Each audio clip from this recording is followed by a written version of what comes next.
Ba't kaya hindi pa ano to, tinuloy? Sayang to, itong kalsada na to.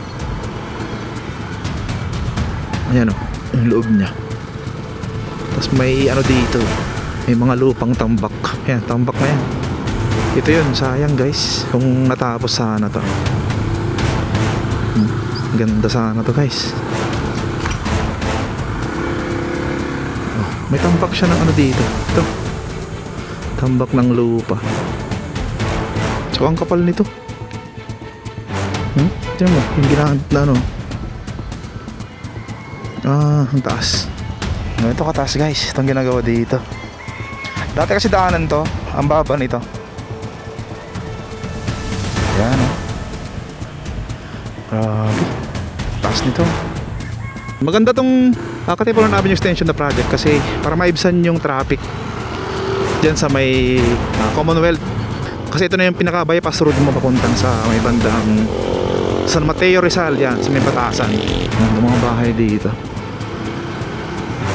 Ayan o, may mga na-demolish na dito. Ayan o, ito.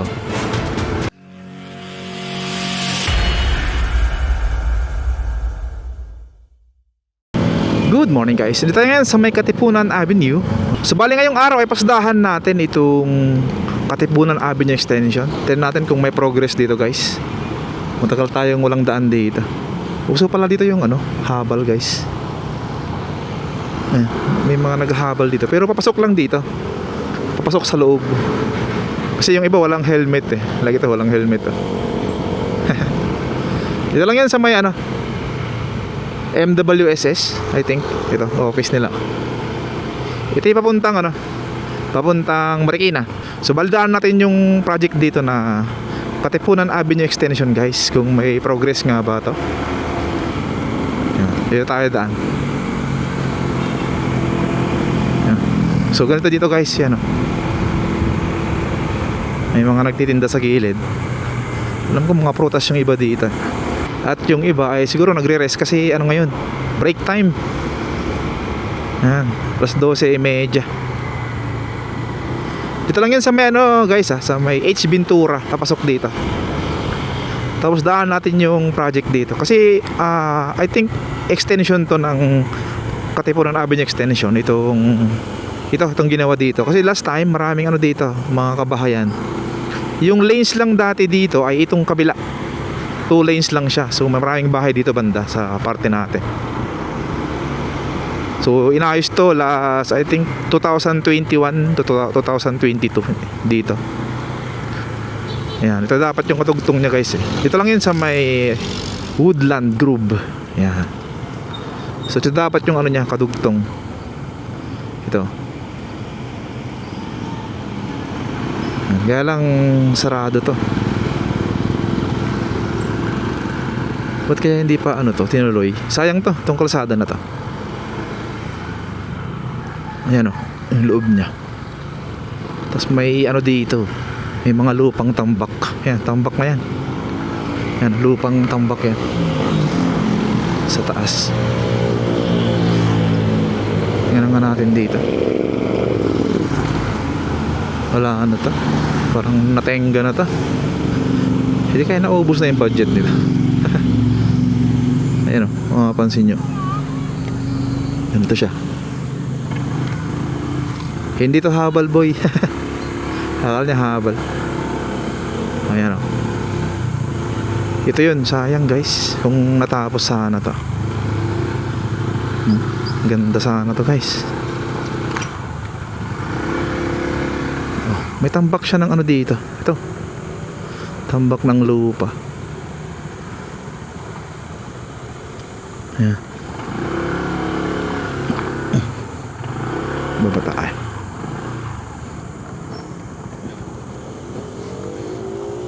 Ayan. Tapos parang tinutuloy dito sa parte na to. Tingnan natin.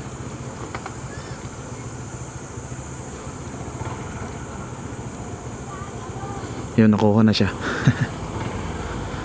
Ayan. Oo nga, tinutuloy nga dito. Wow, okay. Kala ko natingga na eh.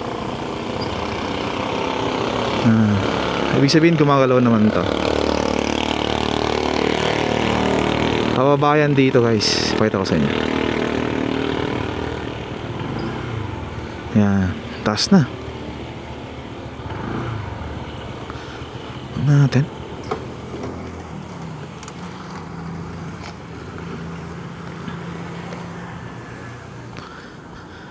Ayan, oh. Okay, gumagalaw to guys. Tinatapos to. Ito na lang yung kulang pababa doon. At okay na tong pababa dito hanggang doon sa may creek. Yan, marami ring bahay dyan na masagasahan tong project na to Daanan din natin mamaya kung ano yung doon, status guys. Taas nito Tsaka ang kapal nito. Tignan mo, yung ginamit na ang taas. Hi. Tumitingin si ate. Ayan ganito kataas guys itong ginagawa dito. Dati kasi daanan to, ang baba nito. Yan. Kasi yung kadugtong niya, yung nandun, yung papunta dun na parang Baguio style. Mamaya daanan natin. Tignan natin yung daanan dun kasi parang mini Baguio yun ang tawag nila dati. Ayan grabe. Taas nito. So kailangan mo nang matambakan to ng lupa guys. Kasi papantay nila dito. Itong pantay nito, yung daanan na to,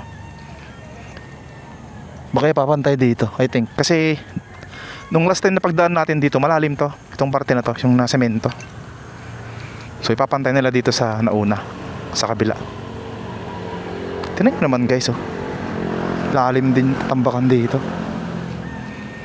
Alright, puntahan natin yung doon, yung sinasabi kong mini Baguio.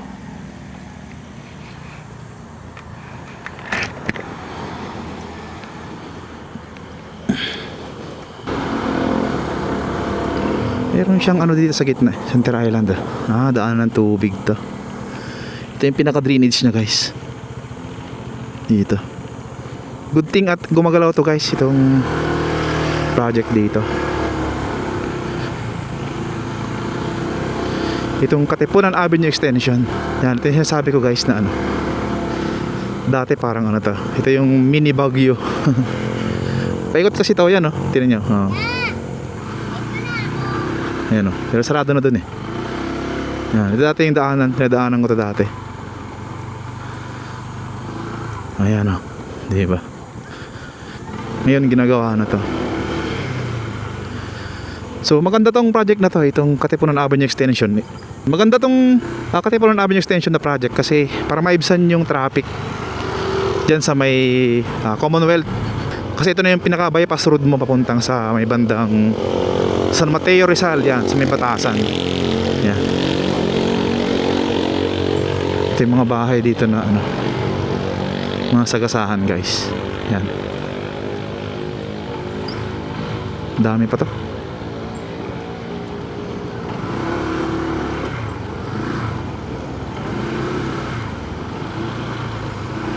Yan, mga bahay dito.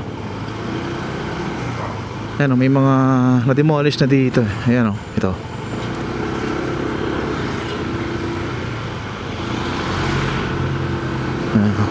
Marami pa rin kasing dito. Siguro hindi pa nabayaran kaya hindi pa gumagalaw yung iba dito. Though may mga iba siya na nag-demolish na. Pero karamihan wala Ito demolish na rin to. Karamihan wala pa. Wala pang galaw dito. Dito banda sa may right side natin, yung right of way nung Katipunan Avenue Extension na project. Yan, luluwag dito. Didiretso dun sa may Katipunan Avenue Extension na kalsada. Yan, hanggang dito yung parte na maraming mga kabahayan. Right of way. Tapos diretso dito. Yan, dadaan dito sa may mga subdivision na to. And then tutumbukin niya yung mismong Katipunan Avenue Extension.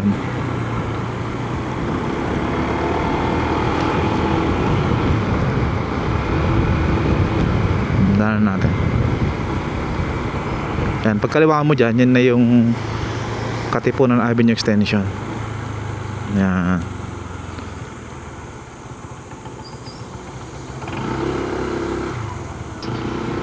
Dire-diretso na to. Yan, hanggang dun sa may gate doon, na mayroong gwardiya. Yun yung dulo niya as of now.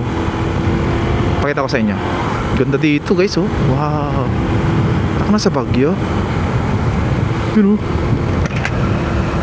Sarap ng hangin. Oh.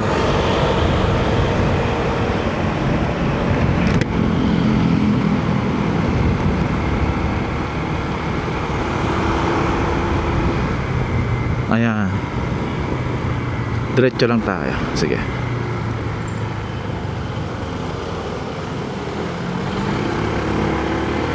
Ganda dito. Lamig. Ganda ng pagka-curve ng mga puno. Makapansin nyo. Ganda, di ba?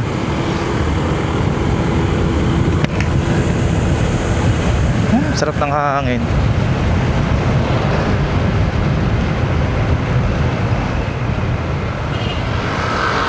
Yan, ito yung tumbok niya guys. Dito, sa may gate na yan. Dito siya didiretso. And then, may mga subdivision dyan na madaanan niya. Yan, bawal. Meron siyang ano. May guard. Dito lang tayo. Ipakita ko na sa inyo yung daanan niya. Ayan. Hanggang dun sa may dulo. Sa may San Mateo, Batasan Road. Yan, dun yung dugtong niya. Pero nagkakaroon siya dyan ng right of way issue guys.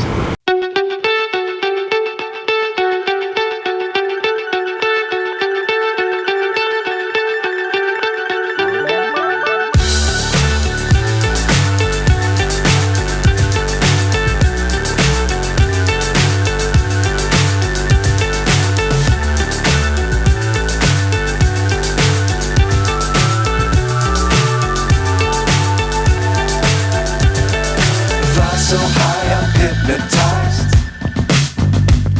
What's up is down, what's left is right. Chasing stars and holding you. I can't see the end, but we'll see it through.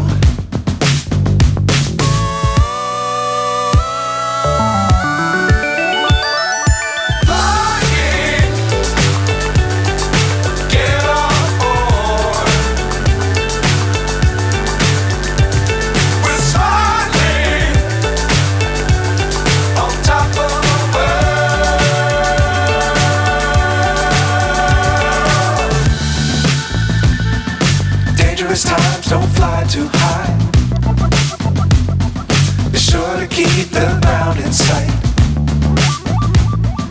Fly forever if you keep it tight. Love the world but keep the sky on your mind.